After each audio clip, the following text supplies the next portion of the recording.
19세기 후반, 막강한 군사력, 경제력으로 무장한 나라들이 힘없는 나라들을 식민지화하며 세력을 확장시켜 나가던 제국주의 시대. 국제관계는 한 나라, 한 국민의 운명을 좌우하는 중요한 요인이었다. 19세기 말, 20세기 초의 한국도 마찬가지였다. 1876년 한국이 개항한 후 여러 열강이 한국에 눈독을 들였다. 그 중에서도 한반도에서 우위를 차지하기 위해 청국, 일본, 러시아가 각축을 벌였다. 1894년 청일전쟁에서 일본이 청국을 물리쳤으나 러시아, 독일, 프랑스 3국의 간섭 때문에 일본의 한반도와 만주 진출은 제동이 걸렸다. 이에 일본은 영국과 미국에 접근했다. 1904년 만주와 한반도에 대한 지배권을 놓고 일본과 러시아가 전쟁을 벌일 때 영국과 미국은 일본을 후원했다. 1902년 영국은 일본과 영일 동맹을 맺고 또 미국은 일본과 1905년 테프트 가츠라 밀약을 맺으며 일본을 지원했다.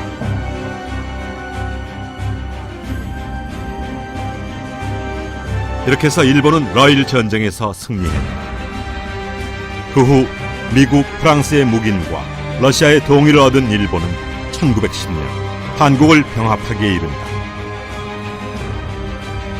어느 열강의 도움도 받을 수 없었던 한국은 그렇게 나라를 잃고 말았다.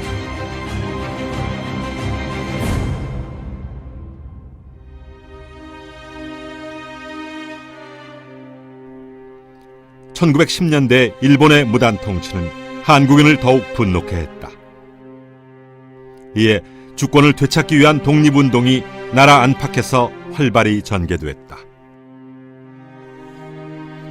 1910년대 말 러시아 혁명을 일으킨 레닌이 민족 자결의 원칙을 발표하고 미국 대통령 윌슨이 민족 자결주의를 제창하자 독립운동가들은 크게 고무됐다. 1918년 12월 미주의 한인들은 이승만 등을 파리 강화회의 대표로 파견하기로 결의했고 중국 상하이의 신한청년당은 1919년 1월 파리 강화회의에 김규식을 파견하여 민족 독립의지를 알렸다. 만주에서는 독립운동가 39명이 독립선언서를 발표하며 일제에 대한 육탄 혈전을 결의했다. 이러한 국제정세 및 한국 독립운동가의 활동 소식을 들은 일본 도쿄의 젊은 유학생들은 1919년 2월 8일 독립선언서를 발표하여 조선의 독립을 주장했다. 국내에서도 이 흐름에 주목하여 거족적인 민족운동을 일으키려는 움직임이 일어났다. 천도교계, 기독교계를 중심으로 학생과 불교계가 가세한 인사들이 고종의 국장에 많은 군중이 모일 것을 예상하고 대규모 시위를 통해 민족의 독립의지를 밝히기로 계획했다. 바로 거족적인 3.1운동이었다. 손병희, 한용운, 이승훈 등 민족 대표 33인은 음식점 태화관에서 독립선언서를 낭독했으며 탑골 공원에 모인 천여 명의 학생들은 독립선언서를 낭독한 후 거리에 나가 대한독립 만세를 외쳤다. 순식간에 대규모 시민들이 참여하여 서울은 만세 소리로 뒤덮였다. 이렇게 시작된 만세 시위는 전국 도시와 농촌으로 확산되어 남녀노소를 가리지 않고 모든 계층이 참여했다. 우리 역사상 최대 규모의 민족운동인 3.1운동은 우리 민족의 단합된 독립의지를 세계 만방에 천명했다. 3.1운동 후 독립운동을 계속 확대해 나가기 위해 국내외에서 정부 수립 계획이 진행됐다. 국내에서는 한성정부의 출범이 선포됐고 연해주에서는 대한국민의회가, 상하이에서는 대한민국 임시정부가 수립됐다. 이들 여러 임시정부는 곧바로 통합운동을 시작하여 마침내 1919년 9월 대한민국 임시정부가 탄생했다. 초대 대통령에는 이승만, 국무총리에는 이동휘가 선임됐다. 임시정부는 국내의 비밀 연락망인 연통제 조직, 기관지 독립신문 발행, 각종 외교 선전 활동 등을 전개했다. 그러나 임시정부는 시베리아파와 상해파의 대립, 외교론과 무장투쟁론의 대립, 이승만과 안창호의 대립 등 지도층 간의 대립에 의해 혼란에 빠지고 1923년 국민대표회의가 결렬되고 난 이후에는 급속히 세력이 약해졌다. 한편 3.1운동 후 나라 안에서는 경제 문화 방면에서 민족의 힘을 키우려는 실력 양성 운동이 전개됐다. 그래서 쌀이 나고 면화도 난다. 우리가 만들어서 우리가 쓰자. 그 시작으로 홍수처럼 밀려드는 일본 상품에 맞서 토산품을 애용하자는 물산 장려 운동, 식민지 우민화 교육의 극복과 민족의 고등교육을 위한 밀립대학 설립 운동과 문맹 퇴치 운동이 전개됐다. 이러한 실력 양성 운동은 일제 식민 통치에는 직접적인 타격을 입히진 못했으나 교육과 산업을 통해 민족의 역량을 키우는 데서 큰 성과를 거두었다. 한편 3.1운동 이후 항일운동의 이념과 투쟁 방법을 둘러싸고 민족주의 진영과 사회주의 진영이 서로 대립하면서 독립운동의 분열상이 나타났다. 이에 이념과 노선의 차이를 뛰어넘어 민족의 역량을 하나로 모으려는 민족유일당 운동이 전개됐다. 1927년 2월 민족유일당 민족협동전선이라는 표 아래 민족주의를 표방하고 민족주의 진영과 사회주의 진영이 제휴하여 신간회를 조직했다. 신간회는 지회 중심으로 활동하며 강연회, 연설회 등을 개최하여 민족의식을 고취시키고 언론 출판의 자유, 청소년, 여성의 형평운동 지원, 근검절약운동 등을 전개하며 민족의 의사를 대변하는 대표 기구로 자리 잡았다.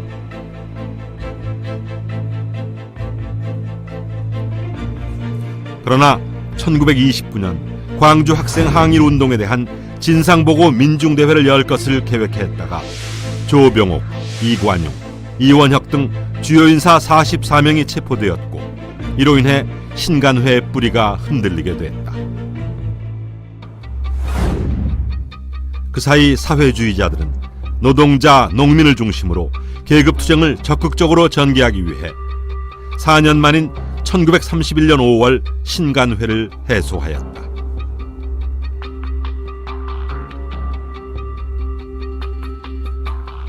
또 1920년대에는 사회주의 사상이 널리 보급되면서 청년운동이 활발해졌다. 순종의 국장일인 1926년 6월 10일 학생들이 장례 행렬을 따라가며 만세 시위를 벌였다. 3.1운동 이후 최대 규모의 항일 민족운동인 광주학생 항일운동은 학생들뿐만 아니라 노동단체 등이 합류하면서 투쟁을 더욱 조직적으로 발전시켰다. 사회주의 사상의 영향으로 생존권 수호를 위한 소작인들의 농민운동도 전국적으로 확대되었고 장시간의 노동과 일본의 민족차별적 학대 행위에 맞선 노동운동도 활발히 전개됐다. 3.1운동을 계기로 무장 독립전쟁의 필요성이 제고되어 만주에 다수의 무장 독립군 단체가 설립됐다. 홍범도의 대한독립군, 안무의 대한국민회군, 최진동의 군무도독부 군이 연합하여 대한북로 독군부를 편성해 1920년 6월 만주 봉오동에서 일본군과 전투를 벌였다. 이 전투에서 일본군 500여 명을 사살하는 성과를 거두었다. 같은 해 10월 청산리 대첩이 벌어졌다. 김주하진을 중심으로 한 북로군 정서가 홍범도의 대한독립군, 대한국민회군과 연합하여 간도에 출병한 일본군을 맞아 6일 동안의 치열한 전투 끝에 대승을 거두었다.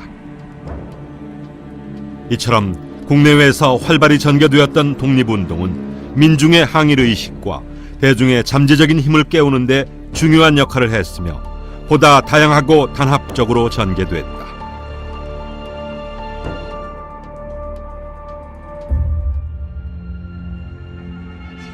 그러나 1920년대까지 서구열강은 일본을 지원했다.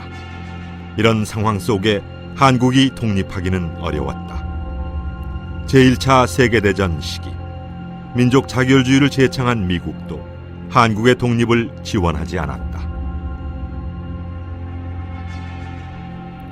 1914년 제1차 세계대전이 발발하자 일본은 영국과의 동맹을 구실로 참전하여 승전국이 됐다.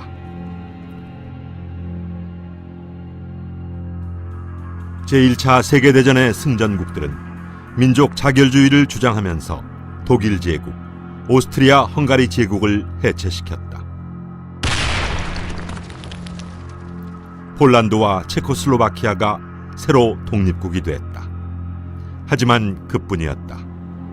이 민족 자결주의는 승전국들의 식민지에게는 적용되지 않았다. 한국도 마찬가지였다. 제1차 세계대전 후 새로운 평화 질서를 수립하기 위해 파리 강화회의가 열렸다. 당시 김규식이 한국 대표로 활동했으나 미국을 포함한 서구 열강은 강대국의 전후 처리 문제에만 집중했다. 그 당시에 주로 동유럽을 중심으로 해가지고 민족 자결주의 원칙이 적용이 되고, 그다음 아시아에는 거기서 영향을 미치지 못했습니다.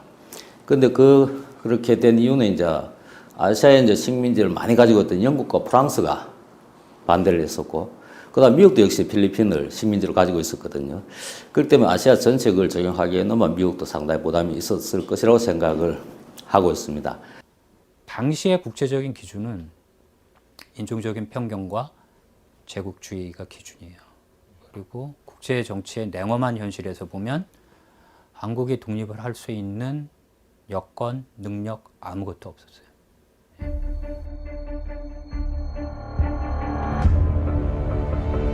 그러나 1930년대 들어와 일본이 만주에 이어 화북, 화중 지역 등으로 침략을 확대하자 미국, 영국 등 서구 강국들과 일본 간의 밀월 관계는 끝을 맺는다. 더불어 한국의 독립을 위한 새로운 국제적 기회가 조성됐다. 1930년대 초 대공황의 영향으로 국내외 정세가 혼란한 가운데 일본은 대륙 침략에서 활로를 찾았다. 1931년 만주 사변을 일으킨 일본은 만주 일대를 장악하고 1년 만에 괴뢰국인 만주국을 세웠다.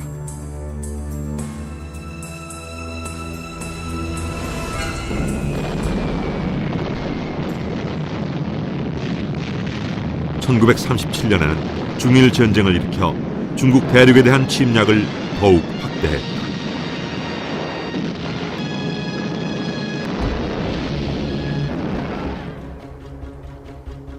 일본은 화북을 필두로 화중을 거쳐 화남 지역까지 차례로 중국의 요지를 점령했다.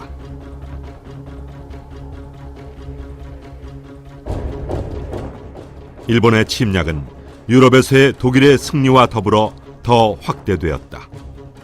1940년 6월 독일이 프랑스를 격파하고 유럽 대륙을 장악하자 그해 9월 일본은 독일, 이탈리아와 삼국 동맹을 맺었다. 그 후 일본은 영국, 프랑스 등의 세력관이었던 동남아를 침략했다. 일본은 우선 친독 비시 프랑스 정부가 관할하던 베트남을 점령했다. 이에 미국과 일본의 갈등이 본격화했다.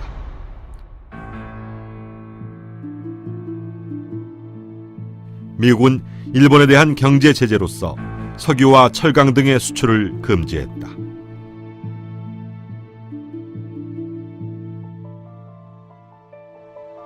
그리고 중일 전쟁 이전으로 되돌아가 중국에서 철수할 것을 요구했다. 이는 일본에게는 제국의 포기를 뜻했다. 일본의 군국주의자들은 그를 받아들일 수 없었다. 그들은 미국과의 일전을 선택했다. 일본은 하와이에 있는 미국의 태평양 함대를 파괴하면 동남아시아를 장악할 수 있고 그 후 미국과 새로 협상할 수 있다고 보았다. 남방에 있는 네덜란드령 인도네시아에 있는 석유가 아주 구체적으로 필요한 거고, 그럼 그쪽으로 들어갈 수밖에 없어요. 근데 미국하고는 협상의 가능성은 깨졌어요. 근데 미국의 군사력을 무력화시키지 않고 중립화시키지 않고 아래로 갈 수는 없어요. 뒤에서 칠 테니까. 그래서 나온 안이 일단 하와이에 있는 태평양 함대를 무력화시키고 이쪽을 먹겠다, 이렇게 되는 거죠. 그래서 하와이를 공격하는 거예요. 1941년 12월 7일 아침, 일본 해군의 비행기들이 미국 하와이주의 오아후 섬 진주만에 있는 미군 기지에 선전포고도 없이 기습 공격을 했다. 루즈벨트 대통령은 이날을 치욕의 날로 선포한 뒤 미국 의회 승인을 얻어 전쟁을 선포했다. The unprovoked and dastardly attack by Japan on Sunday, December 7, 1941, a state of war has existed between the United States and the Japanese Empire. 태평양 전쟁의 막이 올랐고 제2차 세계대전의 판도가 바뀌었다.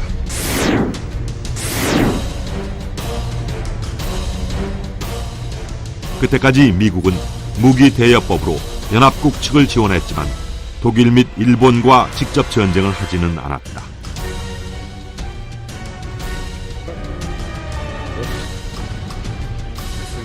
진주만 공격 후 영국이 일본에 선전포고를 하고 독일이 미국에 선전포고를 했다.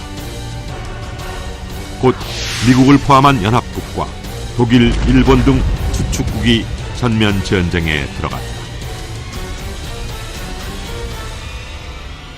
미국 국내에서는 전쟁에 개입하는 것을 반대를 했어, 미국 여론은.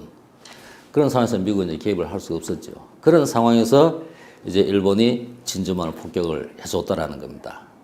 그러니까 이제 미국으로서 어떻게 보면 미국 국민들도 그렇고 미국이 전쟁할 수 있는 명분을 얻게 되는 거죠. 그런 의미에서 이제 일본이 결국은 미국을 전쟁으로 끌어들였고 미국의 참전은 결국 연합국의 승리를 가져오는 결정적인 계기를 마련해줬다. 진주만 기습 후 일본은 인도차이나와 말레이 반도를 넘어 인도네시아, 뉴기니로 침략을 확대해 나갔다. 1942년 2월까지 영국령의 말레이시아, 버마, 싱가포르를 차례로 점령했다. 그해 5월에는 북으로는 만주와 중국 전 연안 지역, 남으로는 동남아시아 각국과 뉴기니, 그리고 하와이 서쪽의 남태평양 전역을 장악했다.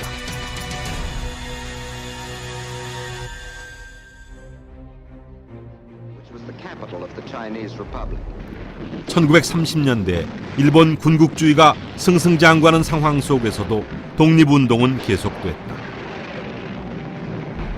1930년대 만주 지역에서는 사회주의 계열의 무장 독립운동이 크게 일어나 항일 중국군과 연합해 여러 차례 일본군을 격퇴하는 전과를 올렸다. 침체해 있던 대한민국 임시정부도 새로운 활로를 모색했다. 가장 적은 희생으로 큰 성과를 얻을 수 있는 투쟁 방법을 찾았고, 그 결과 1931년 상하이에서 한인 애국단을 조직했다.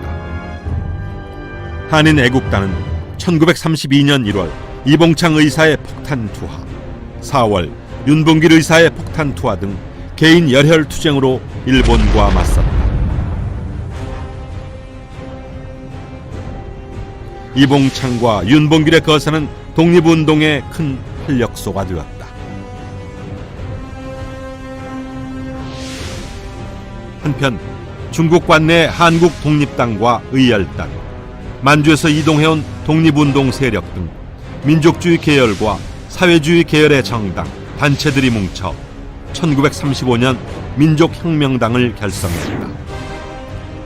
김구등 임시정부 고수파가 불참하고 일부 인사가 이탈했지만 독립운동의 통합을 시도한 의의가 있다. 민족혁명당은 중일 전쟁이 발발하자 중국 국민당 정부의 지원 아래 조선의용대를 조직하여 항일 투쟁에 나섰다. 이는 중국 관내 최초의 한인 무장 부대였다. 조선의용대는 일본군에 대한 심리전이나 후방 공작 활동을 전개하여 많은 성과를 얻었다.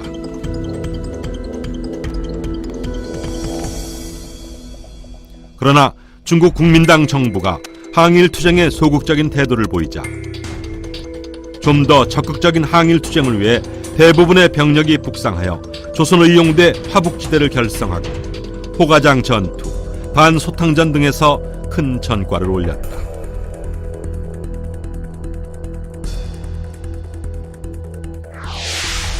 만주에서는 1933년 젊은 사회주의자들이 중국 공산당의 동북인민혁명군에 참여했다. 1936년 동북항일연군으로 개편된 이들은 함경도 국경지대에서 유격 활동을 펼쳤다. 1937년 6월 4일 동북항일연군 소속의 김일성이 이끄는 유격부대가 압록강을 건너 함경남도 갑산군에 침투하여 경찰 주재소 등을 공격했다. 이후 일본 관동군은 만주의 항일 유격 활동에 대한 공세를 크게 강화했다. 이에 김일성과 그의 소규모 부대는 1941년 소련령으로 퇴각했다. 국내에서는 일제 민족 말살 정책에 대항하여 민족문화 수호 운동이 활발히 전개됐다. 1921년에 만들어진 조선어연구회는 1931년 조선어학회로 이름을 바꾸어 한글 맞춤법 통일안과 표준어를 제정하고 우리말 큰사전을 편찬했다. 역사학 분야에서는 한국인의 시각에서 한국사를 보려고 하는 노력이 펼쳐졌다. 박은식, 신채호 등의 민족주의 사학, 한국인의 정신과 문화를 밝히려는 조선아구 운동, 사회주의 사관에서 한국사를 보려는 사회경제사학 등이 발전했다.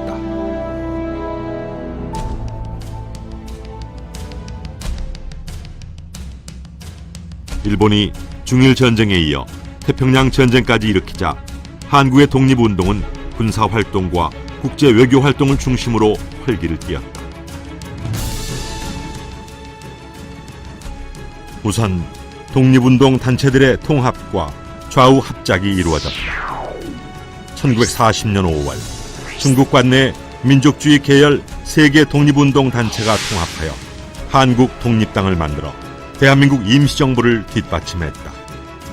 임시정부는 9월 김구를 주석으로 선출하고 11월 건국 강령을 발표했다. 임시정부는 1940년 9월 광복군을 조직하여 세계 지대를 편성했다. 1941년 5월에는 김규식 등 중국 관내의 조선민족혁명당의 인사들과 사회주의 계열 단체 인사들도 임시정부에 참여했다.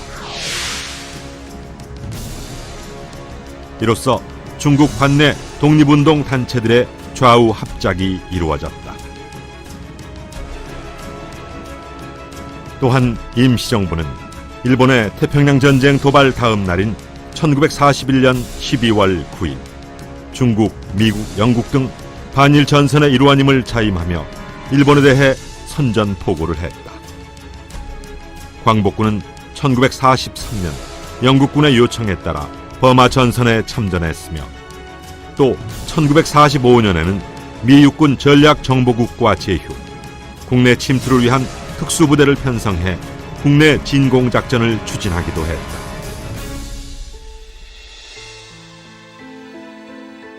미주의 한인들은 1941년 4월 하와이에서 통합된 운동기구로서 제미한족연합위원회를 결성하고 외교기관으로 주미외교위원부를 조직했다. 외교위원부 책임자로는 이승만이 임명됐다. 제미한족연합위원회는 재정모금을 통해 임시정부의 활동과 외교활동을 후원했다. 제미한족연합위원회는 중경의 임정과 외교활동을 후원하는 강력한 독립운동의 조직이 되었고, 이승만을 위원장으로 한 주미외교위원부는 임정의 성인 외교와 미국의 렌드리스 즉 군사지원법에 근거해서 임정에 대한 군사지원 외교활동에 주력을 합니다. 이러한 미주 한인들의 노력과 후원, 적극적인 대미 외교의 성과로 먼저 중경의 대한민국 임시정부는 한국 강복군을 독자적인 힘으로 창설할 수 있게 됩니다. 이승만입니다. 미국 워싱턴에서 해내 해외에 산재한 우리 2000 미국의 이승만은 1942년 6월 VOA 미국의 소리라는 초단파 방송망을 통해 고국 동포들에게 일본의 패망과 조국의 광복을 예고하는 육성방송을 몇 주간에 걸쳐 전달했다. 우리 독립의 서광이 비치나니 일심합력으로 외적을 파하고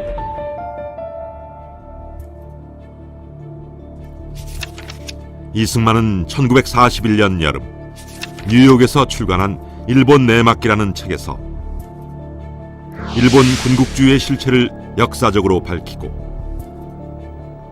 일본이 곧 미국을 공격하게 될 것임을 경고한 바 있었다.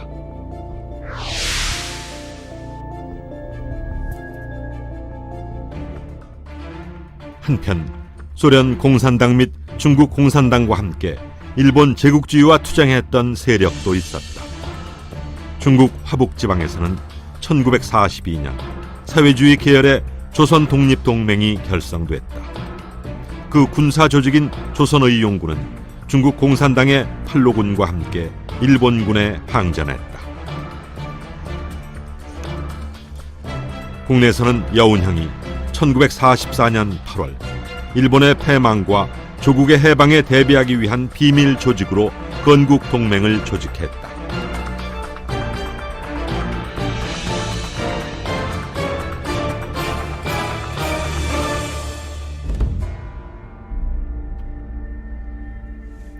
한편 미국의 반격과 더불어 일본은 패망의 길로 내몰렸다. 미드웨이 해전 후 미국은 일본에 대해 본격적인 반격을 시작했다. 일본이 서태평양 남북 전역을 장악하고 있었기 때문에 미국의 공격은 남태평양의 솔로몬 군도에서부터 시작됐다. 1943년 2월 미군은 솔로몬 군도의 동남쪽 끝에 있는 과달카날 섬에서 6개월간의 치열한 전투 끝에 승리했다. 이후 미군은 사이판, 유황도, 오키나와 등 태평양상의 섬들을 따라 북상하면서 일본을 압박했다. 미국이 일본과의 전쟁을 끝내기 위해선 소련의 대일전 참전이 필요했다. 소련은 만주와 한반도를 통해 남하할 것이고 미국은 남태평양에서부터 북상할 것이었다.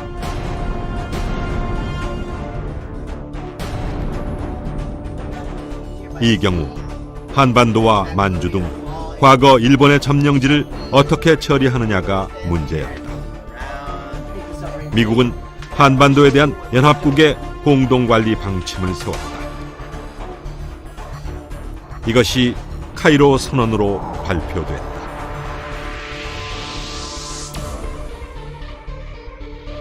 (1943년 11월) 미국, 영국, 중국의 세 지도자들은 카이로에 모여 전쟁의 원활한 수행 계획과 전후 처리 문제를 논의했다. 5박 6일간 이루어진 회담 내용은 1943년 12월 1일 카이로 선언이란 이름으로 전 세계에 발표된다.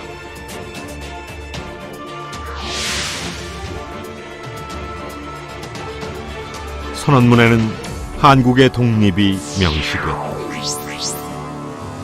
위의 3대국은 한국인의 노예 상태를 유념하여 한국이 적절한 과정을 거쳐서 자유롭고 독립적인 국가가 될 것을 결정하였다. 이 문장의 핵심은 한국을 독립국으로 만들되 적절한 과정을 거친다는 것이었다. 여기서 적절한 과정이란 연합국의 공동관리, 신탁 통치를 뜻했다. 이것은 미국의 전후 세계질서 구상의 일부였다. 제2차 세계대전에 참전한 미국은 독일과 일본을 꺾은 후 세계 질서를 완전히 재편하려 했다.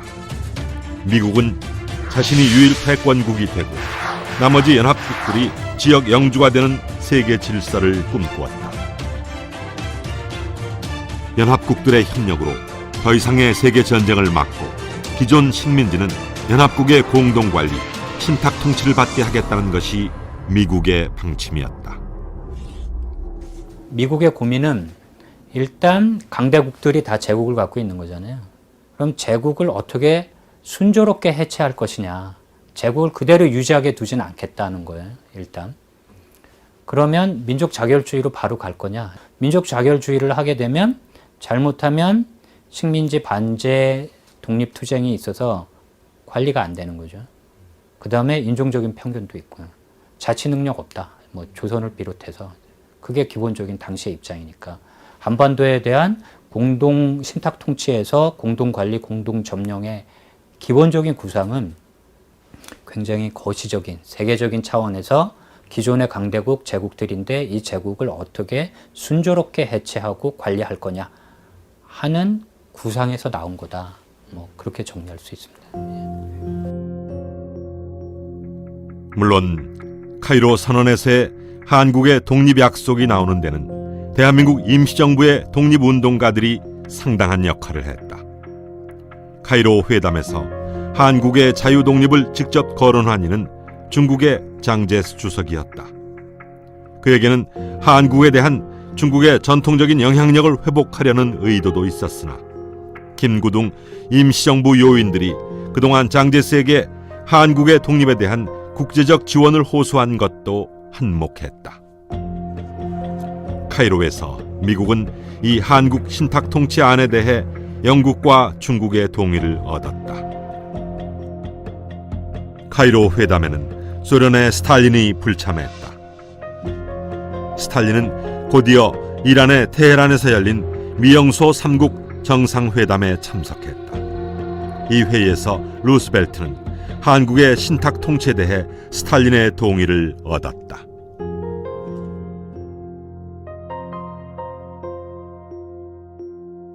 (1944년 6월) 사이판을 점령한 미군은 1945년 2월 필리핀을 해방시켰다.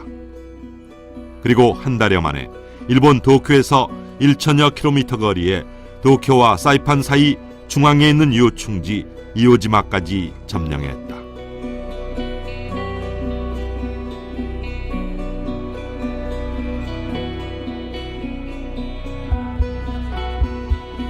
이처럼 일본을 패전으로 몰아넣는 와중인 1945년 2월 우크라이나 크림반도 남쪽 해안에 위치한 휴양지 얄타에서 미국과 영국, 소련 지도자들의 정상회담이 열렸다. 이 회담에서 소련의 대일전 참전도 논의됐다. Да, понятно, что Советский Союз, пока не закончилась война в Европе, война против фашистской Германии, не мог перебросить большое количество войск на Дальнем Востоке. Причем надо отметить, что Советский Союз потерял, вы знаете, мы называем сейчас цифру 27 миллионов человек, погибших это не только военных, но и гражданских, поэтому для Советского Союза вступить в войну было против Японии было решением не очень легким. Но у нас были союзнические обязательства, мы обещали, что поможем союзным войскам разгромить союзника Германии и Японии, поэтому было принято решение о том, что мы вступаем в эту войну.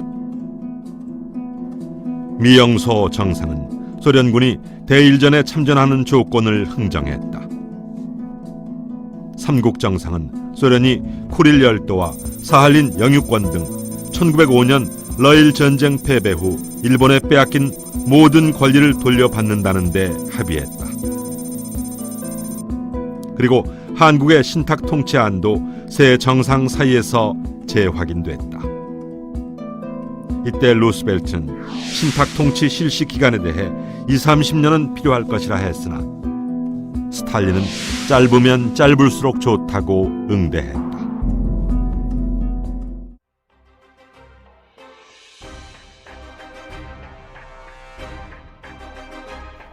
(1945년 4월) 미국 루즈벨트 대통령이 뇌출혈로 갑자기 사망하면서 부통령이었던 트루먼이 대통령직을 이어받았다. 그런데 트루먼은 전임자인 루즈벨트와 스탈린 사이에 어떤 약속이 오갔는지를 몰랐다. 또 소련과의 협조 관계를 중시한 루즈벨트와 달리 트루먼은 소련을 견제 대상으로 여겼다. 일본 항복 문제를 다룬 1945년 7월의 포츠담 회담에서 트루먼은 소련의 대일전 참전 시 얻을 전리품에 관한 논의를 회피했다. 오히려 그는 소련이 일본과의 전쟁에 참전하기 전에 일본의 항복을 받고자 했다. 일본을 단번에 항복시키기 위해 1945년 8월 6일 미국은 히로시마에 원자폭탄을 떨어뜨렸다.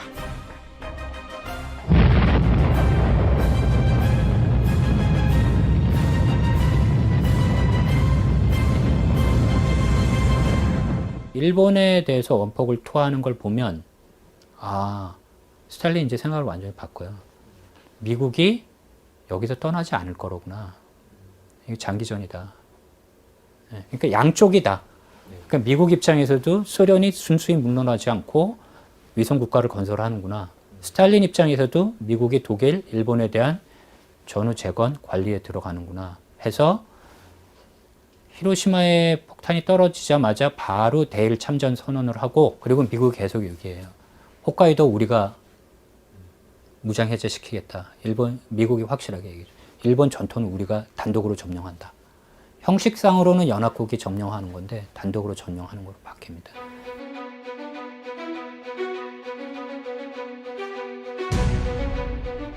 참전을 미뤄왔던 소련은 원자폭탄이 터진 직후인 8월 8일 재빨리 대일 선전 보고를 하고 만주와 한반도로 진격하기 시작했다.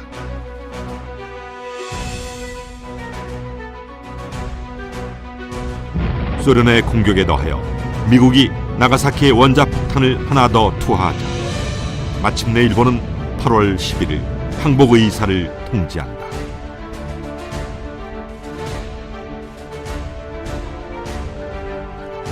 일본이 항복 의사를 통지하자 미국이 다급해졌다.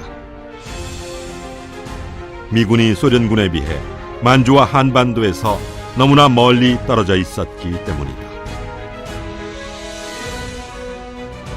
소련군은 만주로 진입하는 한편 8월 9일 두만강을 건너 함경북도에 들어왔다. 소련군은 9일 경흥, 12일 웅기, 14일에는 나진을 점령했다. 반면 한반도에서 가장 가까운 미군은 거리가 1000km나 떨어져 있는 오키나와에 있었다. 아무리 미군이 서둘러 한반도로 이동한다고 해도 소련의 한반도 전역 점령을 막기 어려웠다.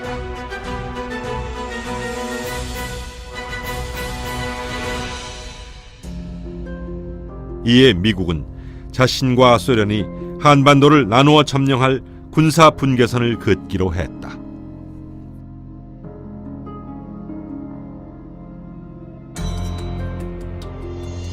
(8월 14일) 미국은 38도선을 분할 점령선으로 결정하고 소련에 제안했다. 소련은 그 결정을 받아들였다. 그런데 당시 소련군의 진군 속도로 볼 때 소련은 미국의 38도선 제안을 받아들이지 않아도 되는 상황이었지만 선선히 미국의 제안을 받아들였다. 과연 그 속내가 무엇이었을까? 스탈린은 차라리 일본을 분할 점령하고 싶었다 했던 것이 진심이었습니다. 그러나 그 당시의 여건으로 볼 때 소련은 핵무기라든가 또는 그 근접성이라든가 메가다의 단호한 의지, 이것에 감당할 수 없는 한계가 있었습니다. 미국의 의지가 너무도 단호하게 저항적이었기 때문에 거기서 양보를 하고 한반도에서 북한을 차지하는 것으로 만족할 수밖에 없었고, 그들로선 사할린과 북방 4개열도를 차지하는 것으로서 만족하게 생각했습니다. 1945년 8월 15일 오전, 당시 서울 거리는 유난히 조용했다. 모든 한국인들의 눈과 귀는 일제히 라디오에 쏠려 있었다. 그토록 기다려온 해방인데도 국민들은 조용했다. 내가 직접 들었어요. 무슨 소리인지 알 수가 없어. 아무도 그 천황의 말을 알아듣는 사람이 없었어요. 그저 항복했다는 것만 알았어. 근데 그게 15일 날 발표했지만은 우리가 15일 날 몰랐고 16일 날 가서 겨우 벽보를 통해서 알았죠. 해방이 됐다는 걸. 이튿날 오전에는 서대문 형무소 등 감옥에 갇혀있던 정치사범들이 풀려났다.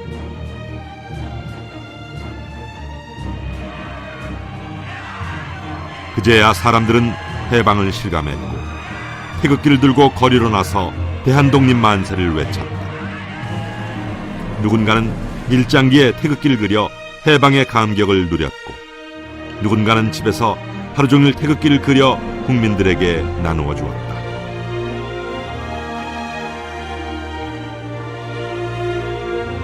거리가 온통 태극기로 물들었다.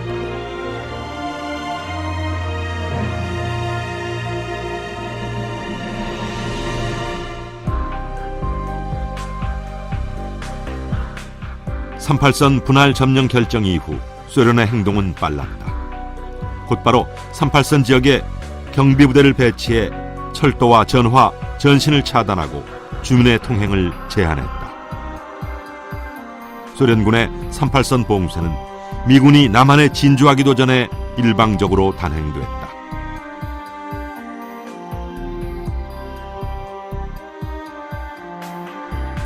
뒤늦게 남한에 진주한 미군은 소련군에게 38선 봉쇄를 해제하고 남북한의 행정을 통일적으로 실시하기 위한 협상을 하자고 3차례나 제안했으나 소련군은 이를 거절했다.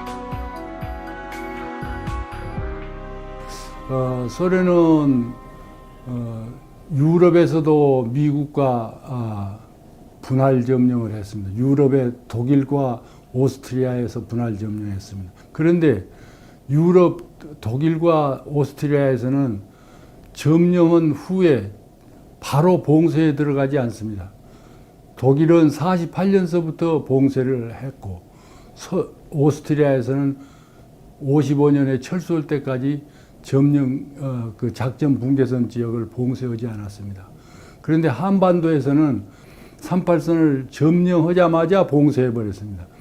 이런 소련군의 한반도에서의 행동거지는 소련이 2차 대전 후 미국과 분할 점령한 다른 지역에서보다도 특히 한반도에서만은 점령 지역을 공산화하는 목적을 강력하게 가지고 있었다. 이렇게 추론할 수 있습니다. We did make those, but we decided not to honor them. 그러던 중 한반도의 미래에 큰 영향을 미치는 사건이 벌어진다. 1945년 9월 영국 런던에서 5개 전승국 미국, 영국, 소련, 중국, 프랑스 외무장관들이 전후 처리 문제를 논의하기 위해 모였다. 주역은 미국, 영국, 소련의 3국 외무장관이었다. 미국과 영국은 소련이 동유럽 각국을 위성 공산국가로 만드는 것에 불만이었다. 반면 소련은 영국과 미국이 지중해 지역과 일본을 독점하려는 것을 부당하다고 생각했다. 이 회의에서 소련은 일본에 대한 통치 참여와 지중해 진출을 위한 터키 다르다넬스 해협의 자유통항권, 리비아의 트리폴리타니아 지역의 할양을 요구했지만 미국과 영국은 이를 거절했다. 이 회의에서 미국, 소련의 협조 관계에 큰 균열이 왔다. 이후 스탈린은 동아시아의 공산화 정책을 본격화했다.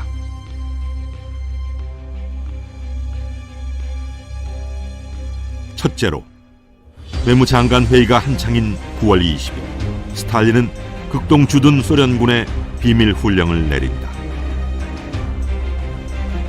그 핵심은 북조선 지역의 반일적인 정당 단체들의 광범위한 블록을 기초로 한 부르주아 민주주의 정권을 수립하라는 내용이었다. 즉, 북한을 단위로 하는 정권을 세우라는 것이었다. 둘째로, 스탈린은 중국 공산당에게 국공내전을 다시 시작하라고 지령한다. 냉전 시대는 막 올랐습니다. 이와 같은 타협, 협력에 대한 희망이 없어졌습니다. 동유럽에서도 아시아에서도 그 친소련 정권을 사실상 키우기 시작했다고 할 수 있습니다. 1945년 12월 북한의 정치공장을 총괄하던 소련군 총정치국장 슈킨 대장은 보고서에서 토지개혁과 같은 부르주아 민주개혁을 하루빨리 실시할 것, 소련의 이익을 보장할 정치 세력을 조속히 만들 것, 중앙집권적 권력체제를 시급히 창출할 것을 제청했다. 이러한 일련의 사건은 북한의 독자적인 정부가 세워진다는 것을 뜻했다. 이를 위해 소련은 9월 김일성을 입국시키고 평양에 조선공산당 북조선 분국을 조직했다. 소련은 서울의 조선공산당을 거치지 않고 직접 북한 지역의 공산주의자들을 지휘하고자 했다.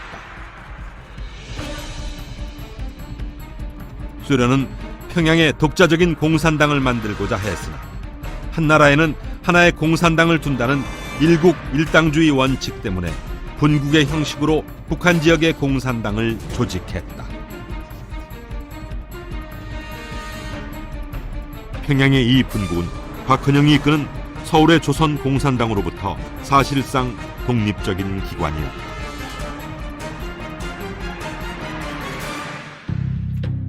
(1945년 12월) 북조선 분국은 북조선 공산당으로 이름을 바꾸기로 결의하고 김일성이 책임 비서직을 맡았다.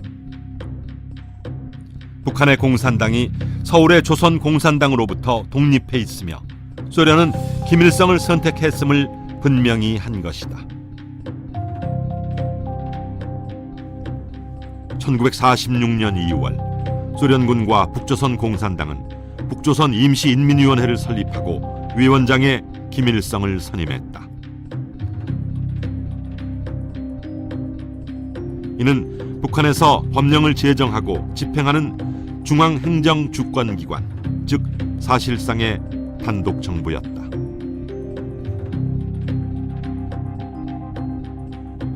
그 첫 사업은 북한의 재산권 제도와 사회관계를 근본적으로 바꾼 토지개혁이었다.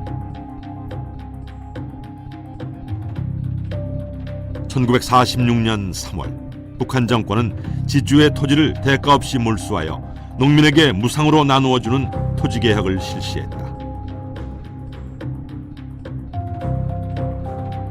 토지개혁은 20일 만에 종료됐는데 지주들은 토지를 빼앗기고 거주지로부터 추방됐다. 토지개혁의 실무를 맡은 농촌위원회 위원 9만여 명은 북조선 공산당에 가입해 북한 사회주의 체제의 확고한 기반이 됐다. 토지개혁은 응당 필요한 일이었으나 이는 통일정부가 수립된 후 국민적 합의에 따라 진행했어야 할 일이었다.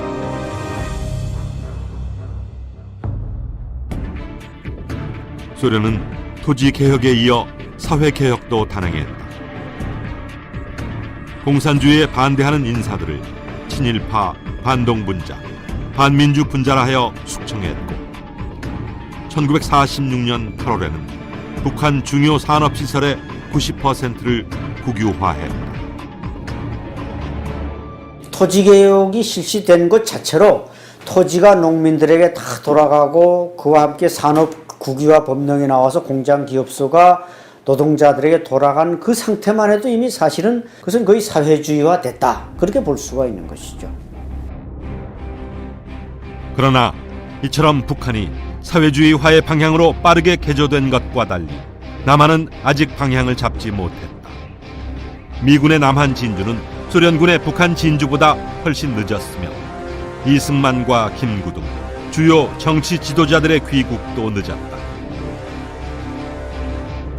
무엇보다 미군정은 남한의 새로운 통치 질서를 수립하기보다는 한국 문제에 관한 연합국 측의 결정이 나올 때까지 기다리며 현상을 유지하는 정책을 취했다. 이처럼 남북 간의 엇갈린 정세 전개로 인해 해방 후 몇 개월 만에 한반도는 짙은 안개로 뒤덮였다. 과연 이 난국을 어떻게 헤쳐나갈 것인가? 우리에겐 또 한 번의 용기와 지혜가 필요해.